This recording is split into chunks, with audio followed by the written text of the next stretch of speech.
Olá, galera, estamos no ar com o programa Espaço Sindical. É o programa mais antigo da TV, aliás, das TVs comunitárias do Brasil, viu, Chico? Esse programa Espaço Sindical. Porque eu sempre falo, né? Quem é sindicalista, não esquece nunca. Sindicalistas são as pessoas mais comprometidas com as causas populares nesse país. Eu estou aqui com o Chico Vigilante, né? Que é vigilante. Tem um sindicato aí forte da categoria, uma categoria forte na cidade. Mas o Chico Vigilante já foi presidente da CUT, do PT, 2 vezes deputado federal, sempre nota 10 pelo DIAP. Com certeza, se o DIAP avaliasse hoje, e o deputado já está no 5º mandato de deputado distrital, com certeza um deputado nota 10 lá seria o Chico Vigilante, com certeza absoluta, né, Chico? Estou mentindo não, né? Com certeza Bondade absoluta. Olha, mas é uma satisfação enorme poder participar aqui do Espaço Sindical. É sempre bom vir aqui aos estúdios da TV Comunitária. A TV Comunitária é uma iniciativa antiga do Dr. Ulisses Rieder, né? Que 28 anos. Foi um advogado do movimento sindical também, uma pessoa comprometida com as lutas. E a TV Comunitária prosperou, né? Cresceu e hoje já é adulta, né? Já é de maior idade. Né? Falta a gente convencer o nosso governo, né, Chico? Lula 1, Lula 2, Lula 3, Dilma 1, Dilma 2, mas assim, a comunicação comunitária que poderia ser no Brasil, como é no Canadá, Estados Unidos, uma estrutura montada, muito bacana, no Brasil, infelizmente, ainda nós não conseguimos convencer os nossos companheiros. E muitas vezes a gente tem dificuldade de convencer até os próprios integrantes do movimento sindical, né? Que é uma coisa que eu sempre chamo a atenção da importância que tem a comunicação, né? Se a comunicação não fosse tão importante, o Roberto Marinho não teria feito os investimentos que ele fez, né? E a direita não teria o tanto de mídia como tem a igreja, igreja, né, Chico? Tentam mudar efetivamente a realidade, né? Mas, Chico, você sempre está aqui nas nossas telas, porque você sempre está nas manifestações, nos atos, né? Lá com Lula, no Palácio. É uma coisa que nós aprendemos, Paulo, desde 79, quando nós fizemos a primeira greve dos vigilantes do Distrito Federal. Depois, 80, veio a fundação do Partido dos Trabalhadores. 83, a Fundação Nacional da Central Única dos Trabalhadores. 84, a CUT Brasília, né? Em 79, primeira greve dos vigilantes, nós organizamos a associação, porque naquele tempo não podia ter sindicato. Depois nós criamos o Sindicato dos Vigilantes em 85, né, em fevereiro de 85. Estamos aí nessa luta já há bastante tempo. E olhando para trás, assim, valeu a pena ter lutado a vida toda. Hoje você verifica a mudança efetiva que teve no conjunto dos trabalhadores, né? Eu estava até ontem assistindo um filme, eu não sei, acho que vocês passam um filme aqui na TV Comunitária, né? Passa muito. Se você não passou ainda, eu recomendo que vocês passem um filme chamado Do Outro Lado do Paraíso, né? Que é de criação do Nilcinho, né? E aí a gente fez um trabalho lá em conjunto com eles, e o filme está passando, né? E aí a gente vê a luta do povo naquele tempo, pré-64, né, 62, 63, e a gente naquele tempo, os trabalhadores sendo acusados das mesmas coisas que eles acusam a gente hoje, né? Quer dizer, não mudou nada. Não mudou nada, quer dizer, o Jango, ele estava defendendo as reformas de base. O que era a reforma de base? Ele queria que implementasse a reforma agrária no Brasil, queria fazer com que a faixa de terra nas margens das grandes rodovias brasileiras fosse destinada à reforma agrária, queria um salário mínimo, né, com correção efetiva, diminuição da jornada de trabalho, e aí acusavam, atacavam e diziam que era comunista, né? E aí deram o golpe militar, torturaram, mataram, sumiram com as pessoas. Nós temos gente desaparecida aí, até hoje, por exemplo, de Brasília, que o Ernestino de Guimarães está desaparecido até hoje. Está virando o filme do Nilcinho. Pois é, e tudo isso sendo acusado de ser comunista, né? E aí continua atacando a gente dizendo que nós somos comunistas. Você falou do Jango, né? Eu estou lembrando aqui do Janguinho, que é o João Vicente. É o João Vicente. Chama de Janguinho. O João Vicente uns dias antes de sequestrar o Maduro, ele esteve lá na Venezuela e o Maduro falou para ele: nós aqui miramos na história do seu pai no Brasil. Quer dizer, é proibido beneficiar o povo, né? Exatamente, quer dizer, aí ataca, aí continua agora. Eu estive vendo o filme ontem, né? Nós levamos um grupo de idosos, 90 idosos, né, para assistir o filme. Foi um momento emocionante, porque tinha uma senhora de 75 anos que lá ela no seu escritório? Não, aqui no Cine Cultura, lá, aqui no Liberty Mall, né? Ah, sim, lá quando E tinha uma senhora que nunca tinha ido num cinema, cara, com 75 anos de idade. Pra ver a emoção dessa senhora lá assistindo o filme, né? E aí, de repente, eu vejo ali o mesmo discurso, 60 anos depois, eles acusando a gente de ser comunista, né? Pois é. Chico, eu tenho tanta linha aqui de pensamento que eu estou até assim meio confuso por onde encaminhar essa nossa conversa aqui, porque essa conversa nossa aqui rende, viu? É boa. Assim, mas daí eles acusam de comunista e tal. Aí você pega hoje. Eu quero saber, qualquer lugar do mundo, qual é o cidadão ou a cidadã que não tem pelo menos um objeto vindo de um país que ele disse que é comunista, né? Que é a China, né? Não é? Quero saber de um que ninguém vive qualquer lugar do mundo, Estados Unidos, Israel, da China. E o negócio da China é vender para o mundo todo, né? Chegou uma pergunta que veio aqui na minha cabeça antes de você chegar, né? Eu já estava com ela na cabeça já desde ontem.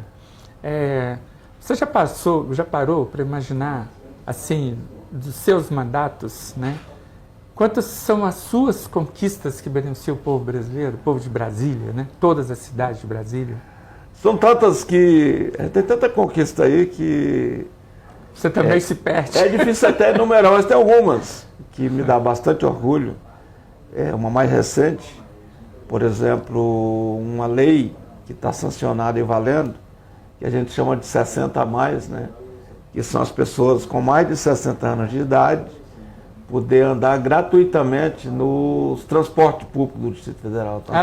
Eu já me beneficiei dela várias vezes. Metrô, ônibus. É uma beleza, né, pai? Quando eu encontro as pessoas, elas chegam e me abraçam e falam: que bom que você fez essa lei, importantíssimo pra gente, né? Tem uma outra lei que eu consegui aprovar, o quarto da empregada doméstica sempre era um cubículozinho, um negócio pra... um gueto. E aí nós aprovamos uma lei que está valendo, né, tem fiscalizado por cumprimento, que é fazer com que as pessoas, ao construir o prédio, que o quarto da empregada seja um negócio decente. Aí, na hora quando eu aprovei a lei, que foi sancionada, aí disseram: não vai ter mais quarto de empregada e tudo. Eu falei: tá bom, mas vai ter que construir e colocar lá, né? Tanto isso é importante. Tem outra que eu aprovei também, que tem uma categoria extremamente discriminada nesse país, que são os garis, né? E aí, eu conversando com as garis, especialmente as mulheres, e elas me falando da dificuldade que é ser gari. Boa parte delas tem doença de infecção urinária, porque não é cedido o banheiro para elas usarem, né? Aí eu aprovei um projeto onde os estabelecimentos públicos e privados são obrigados a disponibilizar banheiros para as garis e para os garis, né? Enfim, para os homens e mulheres que trabalham na limpeza urbana do Distrito Federal. E agora eu estou com um projeto também, que nós vamos transformar em lei, que as pessoas vão ficando uma certa idade, e aí são diabetes e tudo, muitas vezes tem necessidade de usar um banheiro, né, para fazer a necessidade, lá, urinar e tal. A mulher grávida, que urina muito, e são proibidos, né? Aí eu chego um dia eu era até freguês dessa loja lá, né, que é lá na Ceilândia, uma drogaria Rosário, né, que tem uma rede grande, espalhada no Distrito Federal todo. E aí eu comprava lá, sempre que eu tinha necessidade eu ia lá, usava o banheiro. E eu cheguei, eu falei: enquanto você escolhe o meu remédio aqui, que não é pouco, é muito, eu falei: eu vou no banheiro. Aí a moça que estava lá disse: não tem banheiro aí não pode ir não. Eu falei: mas eu sempre vou. Não, mas aí é só para funcionários, né? Eu falei: tá bom, nunca mais eu compro nessa loja. E aí fui embora, né? Tava chovendo, eu tive que sair na chuva procurar um beco para dar uma urinada lá, e eu apresentei um projeto, que estou lutando, vai virar lei, onde os estabelecimentos comerciais, lojas, farmácias, mercados já tem, né? Bares, serão obrigados a disponibilizar o banheiro para que a gente use. Rapaz, é uma sacanagem. Né? Não é algo assim tão difícil. Não é, né? Já tem o banheiro. Não, por que você não pode usar? E é cliente, né? Não, gasta cliente, lá, consome lá. O supermercado já tem, né? Todo grande supermercado hoje tem um banheiro disponível ali. Agora a farmácia não quer ceder aqui. Não é possível um negócio desse, né? Isso em plena capital da República. Exatamente. Tem uma outra lei que, essa custou muito voto meu, né? As pessoas ficaram contra naquele momento e tudo. Foi quando eu aprovei uma lei obrigando a individualização dos hidrômetros, né? Cada prédio teria que individualizar o hidrômetro. Por quê? Porque como a conta vinha toda num pacote só, acaba entrava debaixo do chuveiro, ficava 1 hora, 2 horas, 3 horas, eu ficava o tempo que queria pagar a mesma conta. Tanto quando eu aprovei essa lei para individualizar, porque aí vai sentir no bolso, vai usar só o necessário, né? Porque a água, ela não é um bem infinito, ela é um bem finito. Se a gente não cuidar direito, ela vai acabar um dia, porque quando estava só Adão e Eva lá no paraíso, a mesma quantidade de água que tinha naquele tempo é a que tem hoje com mais de 7 bilhões de habitantes no planeta Terra. Portanto, se a gente não cuidar dessa água, um dia ela acaba, né? Uma outra lei que eu aprovei também nesse caminho, foi fazer com que fosse remunerado o que eu chamo de cuidadores de água, né? O que é o cuidador de água? O cidadão tem lá uma propriedadezinha, tem uma nascente lá dentro daquela propriedade dele, portanto, se ele cuidar dela direitinho, ele vai receber uma remuneração por estar cuidando daquela nascente. Grande ideia, né? Na verdade, essa ideia eu vi um dia eu estava assistindo o Chico ecologista. Eu estava assistindo um dia o Globo Rural, né? E aí eu vi que isso tinha sido aprovado nos Estados Unidos, né? Um estado lá nos Estados Unidos, eu falei, isso é uma boa ideia, uma boa coisa, né? É igual a TV comunitária de Brasília, eu conheci nos Estados Unidos, que tinha TV comunitária, universitária, TV Câmara, TV Senado. Nós só traduzimos a lei, como se diz, nada se cria, tudo se Exatamente. copia. A gente traduziu a lei e conseguimos aprovar na Câmara e Senado. Acho que você devia estar por lá, né, como federal. E como federal, Chico, você conseguiu aprovar alguma coisa bacana? Porque aí é mais difícil, tive 2 mandatos de deputado federal, e lá, por mais que a gente batalhasse tudo, né, naquele tempo, era o governo do Fernando Henrique, depois o governo do Collor. Até aprovava, mas era vetado, né? Era vetado e não prosperava, né? O grande feito foi a gente ter conseguido derrubar o Collor, né? E depois elegeu o Lula, com o Lula veio tudo que a gente precisava. E eu agi muito também na fiscalização, né? Eu me lembro que uma vez, naquele tempo era requerimento de informação, era uma coisa difícil, né? Eu consegui fazer um requerimento querendo saber os bens que o INSS tinha espalhado no país inteiro, quanto que era pago para cada um, de aluguel, né? Que era do INSS, estava cedido. E aí eu descobri que tinha uma grande loja na Avenida Nossa Senhora de Copacabana, no Rio de Janeiro, que tinha o Banco Bamerindos, que estava pagando na época 1 cruzeiro, que depois virou real, pelo aluguel. Até eu fui no programa do Jô Soares, né? Ele me convidou para ir lá, e quando eu levei a relação que eu mostrei, ele falou, eu pago 2.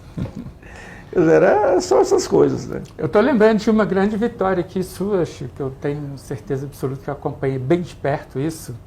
Você pegou o Cristóvão Buarque no braço, né? Botou embaixo do braço e fez ele ficar sendo conhecido e eleito.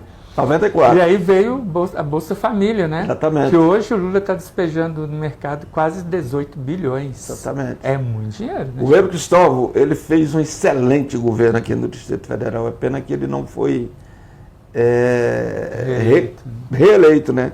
Se ele tivesse sido reeleito, certamente Brasília hoje seria outra, né? Enfim, os governos do PT, o Cristóvão, mais recentemente o Agnello, foram bons governos. Aí eu pego muitas vezes, eu fico nas redes sociais, né, debatendo um elemento da extrema-direita, que fica criticando o Lula. Aí eu pergunto, me aponta uma universidade no Brasil construída pelo capitão Capiroto, Jair Bolsonaro. Não tem uma. Ou pela FHC, né? Não tem uma. Inclusive, aí eu falo, aqui, vamos falar só do Distrito Federal, aí eu vou falar do Brasil. Brasília. Foi o Lula que colocou o campo da Universidade de Brasília no Gama, Santa Maria e Planaltina. Foi o Lula que construiu... Ceilândia. Ou melhor, Ceilândia, Gama e Planaltina. Uhum. Foi o Lula que construiu 10 campos do Instituto Federal de Educação. Quando o Lula assumiu o governo, tinha um decreto do Fernando Henrique proibindo que o governo federal injetasse recursos nos institutos federais. Um decreto, o Lula teve que derrubar o decreto. Ele assumiu a presidência da República, tinha cerca de 30 escolas, 130 escolas técnicas federais, e ele, ao longo dos mandatos que ele tem tido, hoje a gente tem mais de 700 escolas públicas, institutos federais de educação. Brasília tem 10. E agora está licitado, vamos construir mais um, que é o lado do Sol Nascente. De educação de excelência. Excelências, né? E no interior do Brasil, eu sempre dou exemplo de uma cidade que tem lá no Maranhão chamada Zedoca, que fica na BR-316, depois de Santa Inês, né, tem um Instituto Federal, com a mesma qualidade, com o mesmo padrão que tem aqui em Brasília. E quando ali da região, quando os meninos são selecionados, as meninas, né, para ir para o Instituto Federal, é uma festa no município, né?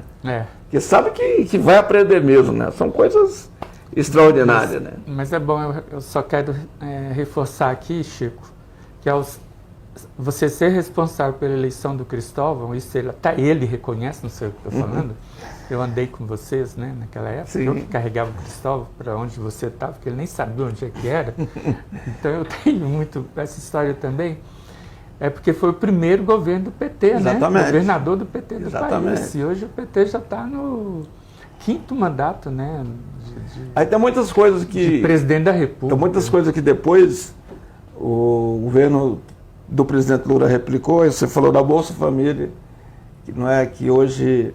Teve um programa que, se ele tivesse prosperado, certamente hoje a gente estaria muito melhor, que era o Saúde em Casa, né? Onde tinha uma equipe de médicos, com atendentes e tudo, que ia nas casas tratar das pessoas. Existia o CMS, mas aí o Lula foi eleito, eles tiraram, né? Aí tem o outro programa que agora o Camilo implementou, que é o chamado Pé de Meia. O Cristóvão criou aquilo ali no governo dele, aqui com outro nome, né?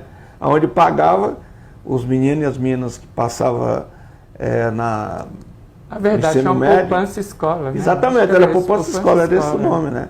Pagava lá, né? Portanto, fez muita coisa, né?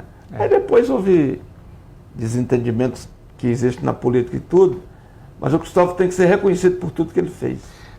Acho que tem uma luta sua muito grande também, que eu sempre passo posto de gasolina e fico revoltado, estava até analisando.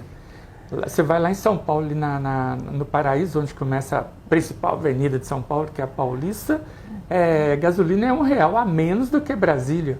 E você bate pesado nesse monopólio. Aqui tem um cartel, cartel. que é uma coisa ruim que aconteceu no governo do Fernando Henrique, quando ele tirou o controle de preço dos combustíveis, né? Foi ele que acabou com a tabela que existia. E hoje você tem um cartel estabelecido no Distrito Federal, onde os caras cada dia querem ganhar mais dinheiro. Brasília é o lugar onde tem a maior galonagem, ou seja, onde mais se vende gasolina. É só verificar o tanto de postos existentes aqui. Tem um cartel estabelecido, que a gente tem combatido e combatido para valer, mas eles continuam agindo aí. E aí eu sempre digo, Brasília, é comum se dizer que ela é uma cidade de cabeça, tronco e rodas, né? Não é? Verdade, não tem como viver sem carro, né? Não tem como viver sem carro. As pessoas aqui não andam de carro porque gosta de andar de carro, anda porque são obrigados. O transporte público é ruim. E o IPK é baixo também, o índice passageiro por quilômetro. Exatamente. Aí as cidades são distantes, não tem conexão, sobe e desce. Você tem que andar de carro. Tem uma coisa boa que o Ibanez fica dizendo aí que foi ele que fez, Na verdade, quem fez foi o Agnello, e eu tenho orgulho de ter participado dessa luta junto com o Agnello, que foi a licitação que foi feita do sistema de transporte público do Distrito Federal, renovando toda a frota, porque naquele tempo a gente tinha ônibus de 20 anos, carroças velhas circulando aí, e foi estabelecido que a idade máxima de um ônibus no Distrito Federal, esse curto, é de 7 anos e os ônibus longos de 10 anos. Né? Aí no governo do Ibanez, ele tinha baixado uma portaria dizendo que podia rodar com 10 anos. Eu consegui aprovar um decreto legislativo na Câmara Legislativa do Distrito Federal e derrubamos essa portaria do Conselho de Transporte junto com o Ibanez e tudo. O Ibanez fica na televisão agora fazendo propaganda. Nós temos a frota mais nova do Brasil. Pô, mas fomos nós que fizemos isso. Eu vejo o tanto de creche que ele fala na publicidade, mas ele esqueceu que foi a Dilma, né? Não é? As creches lindas e maravilhosas que tem Dilma, na periferia, deve ter tudo. Exato, quando o Cristóvão assumiu, quando o Agnello assumiu o governo, a gente só tinha uma creche pública no Distrito Federal que ficava em Sobradinho. Foi no governo Dilma e Agnello que a gente iniciou esse processo da construção das creches. 45 creches. E as que estão sendo construídas ainda hoje é fruto das licitações, já quase 15 anos depois, da época do professor, ou melhor, do governador Agnello. Tem outro ponto que a gente tem que sempre ressaltar. Tem muita gente, hoje, Deus o livre, qualquer um de nós passasse mal aqui, a gente liga imediatamente, chama o SAMU, daqui a pouco o SAMU está aí. Isso foi invenção do Lula. Foi o Lula que criou isso aí, porque é rico, sempre teve esse sistema, agora foi o Lula que criou. Portanto, você pode fazer uma radiografia do que os governos de esquerda fez e o que a direita fez. Eu queria agora que você falasse para mim o seguinte: 2025 foi um ano de muito investimento do governo Lula aqui. Só que as placas estão todas escondidas, né? Você tem que ver com lupa assim para enxergar. Aqui tem obra do governo federal, você já percebeu? Sim. Né? Do GDF não, você tromba nelas aí no trânsito. E como é que você vê isso, né? Por que o Ibanez esconde, né, essa importante, até menospreza o Lula, segundo ele, sendo que é o presidente da República que mais investe na capital? Todas as obras que estão aí, a urbanização do Sol Nascente. Minha Casa Minha Vida, que esse paredão. Dali do Vicente Pires. A BR-080, que está sendo duplicada, aquela que também vai para Brasilândia, né, que é chamada Rodovia da Morte. Tudo é obra do PAC, obra do governo federal. Tem uma outra ali, que a gente chamava Rodovia da Morte, que é aquela que era que sai ali daquele balão ali de Santa Maria, né? Ligando, passa pela aquela pista da Marinha, que agora é a BR-251, rodovia federal, você passa ali, é um tapete, né? Tudo isso do governo federal, né? Só que o Ibanez teima em esconder as coisas que a gente faz, né? Pois é, mas aí como é que fica para assim, pavimentar aí a campanha política, né? Sua, principalmente? Isso precisa estar na cabeça das pessoas, né, Chico? Sim, a gente tem que estar. Sempre digo para os companheiros militantes do Partido dos Trabalhadores, em vez de ficar batendo boca com a extrema-direita e tudo, vamos mostrar as coisas que a gente faz. Né? Vamos mostrar tudo que o governo do presidente Lula tem feito aqui, para o Distrito Federal. Né? E você pega milhares e milhares de pessoas que estão aí hoje, recebendo benefícios do governo federal, que o Ibanez disse que é dele, né? Então, isso a gente tem efetivamente que está mostrando para a população. Programa do Gás, Bolsa Família, Minha Casa Minha Vida, ProUni, tudo que tem algumas coisas. Minha filha estudava no IESO, graças a Deus ela está formada, ela hoje é advogada, né? Estudava no IESO lá de Ceilândia, que é uma escola fantástica, o IESO. Bacana, da Ieda. Da Ieda. Dona Ieda, até um dia ela contou uma história muito interessante, que eu vou repetir o que ela me contou lá. Eu fui numa inauguração um curso de culinária lá, e ela falando, quando ela decidiu ir para a Ceilândia, ela reuniu o conselho, falou, nós vamos estar lá na Ceilândia também. Aí o conselho, você ficou louca, você não vai para a Ceilândia coisa nenhuma. Ela segurou ali uns 3 meses, reuniu de novo o conselho. Aí o pessoal disseram, nunca, não vamos para lá coisa nenhuma, aquilo lá não presta e tudo. Aí ela esperou mais 3 meses, aí reuniu o conselho. Aí falou... Não demitiu o conselho, não, ela falou, era cabeça quente. Aí ela falou, deixa eu dizer uma coisa para vocês. Eu não estou pedindo a opinião de vocês. Eu decidi. Eu vou me instalar na Ceilândia. E se instalou na Ceilândia, né? Aí, eu já fui lá. Aí minha filha estudava lá, né? Ela está formada. Aí um dia ela disse que estava na sala de aula, era a época da Dilma, e aí umas estudantes falando mal do governo, criticando a esquerda. Aí uma colega dela se levantou e falou, deixa eu falar uma coisa para vocês aqui. Vocês são um bando de ingrato. Tudo isso que vocês estão falando aqui, vocês deviam colocar coisa na cabeça de vocês. Vocês só estão aqui porque tem um governo da Dilma, o governo do PT. Porque as únicas que têm condição de pagar a mensalidade aqui é a Leilinha, que é filha do Chico Vigilante, e eu, que sou filho dele. Só nós duas aqui tem condição de pagar a mensalidade. Vocês estão aqui por causa do ProUni, vocês ficam falando mal do que a gente tem. Acho que se a gente fosse ver nessa questão da ingratidão, eu vi até um jornalista criticando esses dias o povo brasileiro. E a crítica tem tudo a ver, porque, assim, ainda por que o governo Lula ainda não é, né, mais bem avaliado? Eu não sei como é que é essa pesquisa. A gente que é jornalista sabe que essas pesquisas não têm nenhuma fiscalização, né?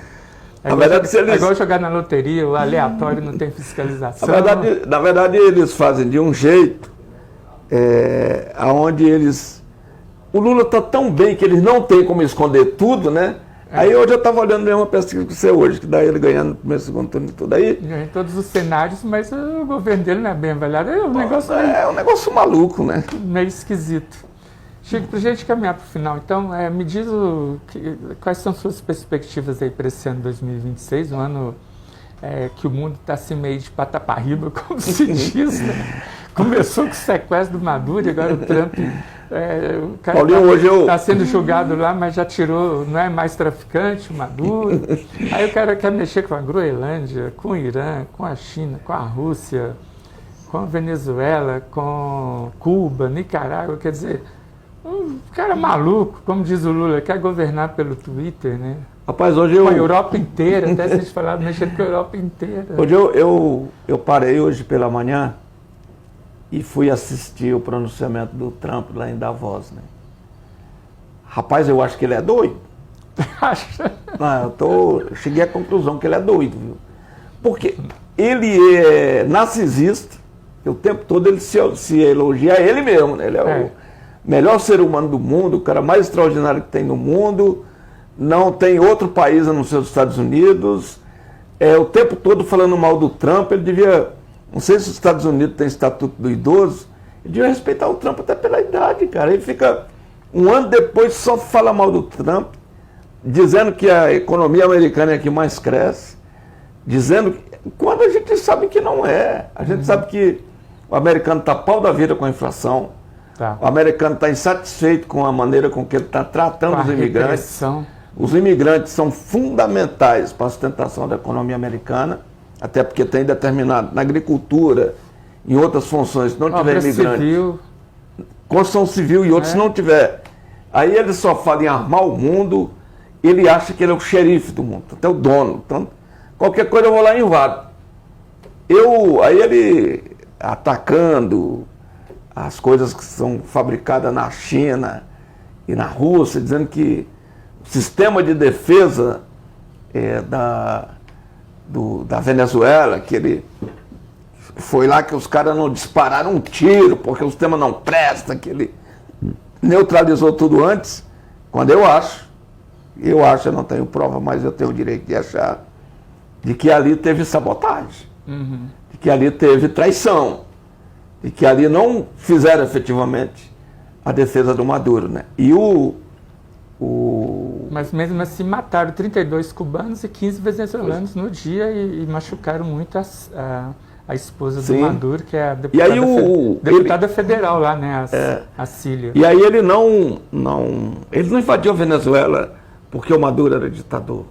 Ele não invadiu a Venezuela porque o Maduro praticava crime contra os venezuelanos. Por que ele não invadiu uma série de países da África que tem ditadura estabelecida? Por que ele ganhou um avião super jato da mais alta tecnologia de presente da Arábia Saudita, quando tem o Salim Barrão, sei lá como é que é o nome daquele príncipe herdeiro lá, que mataram o jornalista, esquartejaram o jornalista, retalharam, sumiram com o jornalista e ninguém diz nada. Aí o Maduro não é o ditador sanguinário, tem que ser. Ali o que está ali é o petróleo, só pensa em petróleo, é as terras raras e tudo. E além de tudo, ele hoje, ficando lá assistindo a entrevista dele, o depoimento dele e tudo, aí atacando as energias renováveis, cara. Atacando a energia eólica, né, que é aquela que fica as pás gerando. Ataca tudo que. Não é? Para ele só existe petróleo, aí dizendo que a China fabrica, mas que a coisa não presta, que eles vendem para os países, eles não citam o nome do Brasil. Mas o Brasil é um grande importador daqueles equipamentos. Que gera energia renovável e tudo, e falando que aquelas pás mata as árvores, né? Mata os pássaros. Né? Não, e ainda taxar o Brasil, sendo que os Estados Unidos têm superávit com negociação com o Brasil, né? Assim, uma coisa maluca. Eu acho que o Trump não se sustenta. Principalmente se ele for. Eu acho que ele vai ser derrotado nas eleições. Tem algumas informações lá que eu vi, a última é terrível, assim, que a Filadélfia estava e Los Angeles. Os governadores, junto com os democratas, aí entra Obama, Clinton, a mulher do Clinton, o Trump está mandando muito o ICE, né, para reprimir. Aí eles estão convocando os exércitos dos estados, que lá nos Estados Unidos tem esse negócio, né, de estado, para socorrer os democratas e vai virar uma guerra civil. Vai. Isso vai ser ruim para o mundo, né? O Trump tem que ser barrado. O Trump vai ser péssimo para os Estados Unidos e ruim para o mundo. Eu tenho feito uma série de pronunciamentos ali na Câmara Legislativa. A minha avó, dona Dioclísia, né, que era uma devota do padre Cícero, né, ela dizia que no final dos tempos vai surgir a besta-fera. Né? E eu tenho dito que a besta-fera é o Trump. Né? Aqui no Brasil era o capiroto, como você botou o apelido, né? Tanto o Trump é um mal para a humanidade, cara. Genocida. E como é que um país, com as dimensões, a importância que tem os Estados Unidos e tudo, e ele não é dono do mundo, é preciso que ele entenda que a China hoje tem, ele dizendo que a defesa da China não vale nada, que ele vai construir super porta-aviões, super armas e tudo, a China já tem tudo isso. Ele que tem que mexer com a China para ver onde ele vai amarrar o cavalo dele. E se a China quiser bagunçar o mundo, ela não precisa de armas, ela manda 10 milhões de chineses. Já pensou você mandar 10 milhões de chineses para dentro dos Estados Unidos? Tem 1 bilhão e 350 milhões de pessoas, você manda 10 milhões. Não, aí você tem a Índia. O Mercadante é que falava isso, né? Vocês ficam defendendo, a gente era jovem na época, defendendo boicote à China, por causa daquele negócio da Praça da Paz. Eles falavam, vocês não sabem quem é a China. Se a China mandar 100 mil para cada país de navio, aí a bagunça a economia do mundo inteiro. Sim, você tem a Índia com 1 bilhão e 400 milhões e com uma super indústria desenvolvida, inclusive no campo da medicina e tudo, né? Você tem a China com o poderio que tem hoje e está demonstrado a Rússia, o poder bélico que a Rússia tem.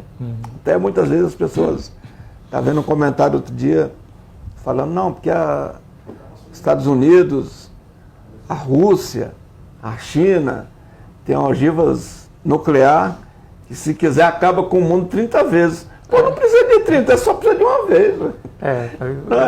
Na minha opinião, são os únicos países seguros no mundo, né? Quem tem ogiva.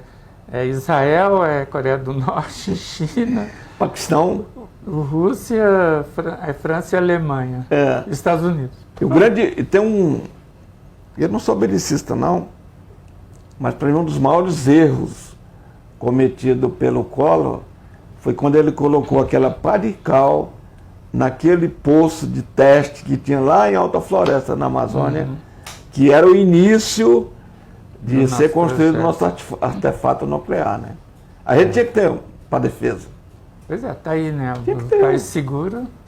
O Lula corre isso aí de ser sequestrado a qualquer momento. Ele está voando por aí. Vê se o Trump mexe com a Coreia do Norte. Não mexe. Não mexe. Uma vez... Nem com Macron, nem Alemanha. Uma vez eu fui... Uma vez não, várias vezes, eu visitei a Embaixada da Coreia do Norte, né? Aí na primeira... Vou revelar isso aqui. A primeira conversa que eu tive com o embaixador, eu conversava com o encarregado de negócio. Aí quando eu visitei o embaixador, eu cheguei e falei, fala uma coisa aqui. Vocês têm ogiva nuclear? Ele falou, questões internas a gente não discute. Tá bom, aí continuei visitando eles e tal. O pessoal, um povo muito simpático. Aí eu, outra vez, tomando um café com ele. Tudo. Falei, me fala uma coisa. Vocês desenvolveram a ogiva nuclear para defesa eles?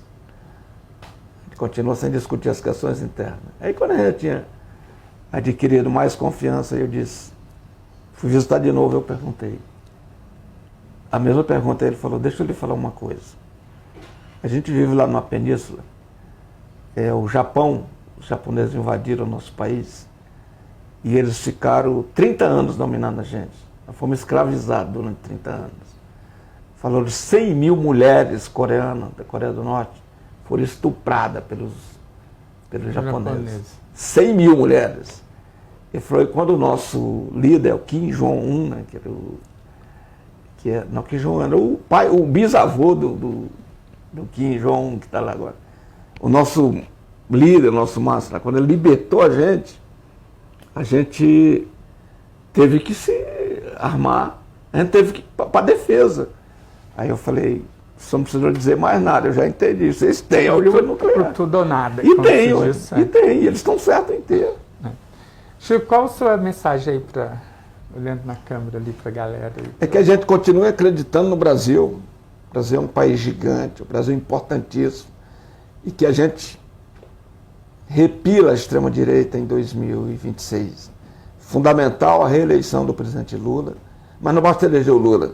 A gente tem que ter maioria no Senado e na Câmara dos Deputados, se a gente quer efetivamente dar governabilidade ao presidente Lula.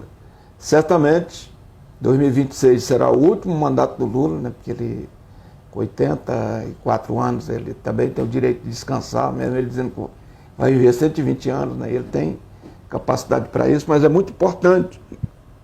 E aí, fica alguém dizendo, tá bom, e depois do Lula, quem vai substituir o Lula? Nós temos que não falta lideranças na esquerda, lideranças no PT, para fazer essa substituição. Agora, 2026 é o ano decisivo para a esquerda no mundo. O mundo inteiro está de olho no Brasil. E aí nós temos eleger o Lula, reeleger o nosso pré-candidato, eleger uma proposta de esquerda aqui no Distrito Federal. E nós temos a pré-candidatura do companheiro Leandro Graça, e eu estou me dispondo. Tem a companheira Érica, né, que eu chamo que é a mulher da causa impossível, né, que é a nossa pré-candidata a senadora, e eu estou me dispondo a ser, novamente, testar meu nome para deputado distrital. Estou me dispondo a fazer isso. Né. Eu sempre brinco. Estou no 5º mandato de deputado distrital, tive 2 mandatos de federal, morando no mesmo lugar, lá no PSU, na QNP 18, casado com a mesma mulher, dona Lindalva, né? 44 anos. E está sempre contigo, né, Chico? Está sempre comigo, né? Bem, a gente termina aqui esse programa Espaço Sindical e eu já falo desde já, porque eu sou um cara que decido tudo muito rápido, né, Chico? Nós precisamos eleger um congresso amigo do povo, que esse de hoje é inimigo do povo. Inimigo do povo. Aí eu já tenho meu voto declarado. E sempre falo assim, né, aqui, para Érica Cocai, senadora, Rosilene Correia, que é vice-presidente dessa TV comunitária aqui, né? Deputada federal. E Chico Vigilante tem meu voto para deputado distrital. E quem quiser me acompanhar, vamos eleger o Chico, mais uma vez, deputado distrital. Declarar voto não é crime, né, Chico? Não é crime. Mas nós ainda somos pré-candidatos. Mas eu já tenho meu voto, eu não tenho esse problema. Né? Você é pré-candidato porque é tão legal, né? Do partido e tal. Mas eu sou jornalista só, então não tem problema nenhum. Eu dar a minha opinião. E tem uma coisa, eu sei que nós estamos terminando de tudo, eu tenho um objetivo na minha vida. Eu quero ainda trazer o Cristóvão de volta para a gente. Eu quero. Eu tenho falado com ele de vez em quando. Eu quero trazer ele de volta para a gente. O Cristóvão foi muito mal compreendido, porque ele... Até a maneira dele... Mas ele é uma figura excepcional. Viu? Uma das pessoas mais brilhantes que eu conheço. O Cristóvão é tão brilhante que uma vez eu era presidente da CUT e os estudantes, servidores, funcionários, tudo, professores, especialmente os servidores, resolveram... Ele era reitor da Universidade de Brasília e eu presidente da CUT. E aí o pessoal resolveu fazer uma greve lá. Aí o Cristóvão me chama lá: ô Chico, você é presidente da CUT, precisa dar um jeito nisso aqui, regulamentar essa greve, porque tem as pesquisas aí, tem pesquisa que está há 10 anos, e agora os animais vão morrer de fome, porque o povo não deixa alimentar. Falei: ô Cristóvão, essa aí eu não tenho como ajudar não, cara, a gente tem que convencer eles. Regulamentar não tem não, viu? Mas é uma figura excepcional, né? E uma das coisas, das figuras mais marcantes, assim, imagens que eu vi, foi quando o Cristóvão terminou o mandato, que ele voltou para o apartamento dele. No dia que ele voltou, ali na... nunca saiu de lá igual você. Ali na 115. E a Gladys. Aí eu chego lá, rapaz, era mais ou menos 2 horas da tarde, estava o ex-governador, Cristóvão Buarque e a dona Gladys, arrumando os livros, né, nas prateleiras, arrumando as coisas deles ali, e o fusquinha dele lá embaixo, né? O cara que era professor da Universidade de Brasília, tinha sido reitor, governador do Distrito Federal, e estava ele lá. E roubaram aquele fusquinho, viu? Aí estava ele lá sem criadagem, sem nada, ele e a dona Gladys arrumando as coisas. Eu falei: é esse homem... E no mesmo prédio lá, a Maninha mora lá até hoje também. Eu falei: esse homem tem que ser... Trazer a Maninha de volta também, né, Chico? A Maninha nunca mais se elegeu. Pois é. Nossa amiga, gente boa. Eu falei: esse homem merece ser... Esse exemplo dele, né? Tem que cultivar.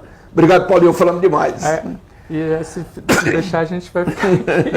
E o Cristóvão está falando, eu vi um artigo dele hoje, América Nua, mas ainda não li ainda. Depois eu vou dar uma lida para ver o que está falando. Gustavo está me devendo uma. Ele disse que ia escrever um livro sobre a minha vida, né?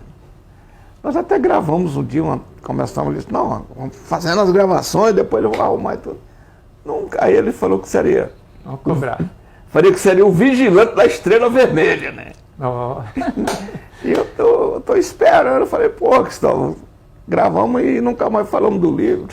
Chico, obrigado. A gente não para por aqui. A gente vai ficar aqui a tarde inteira. Nossa conversa vai ser mais longa ainda. A gente tem muita coisa ainda para estar conversando. Galera, ó, vocês estão na audiência aí. Um grande abraço e curtam bastante, compartilhe para aumentar a nossa audiência. E até o próximo Espaço Sindical.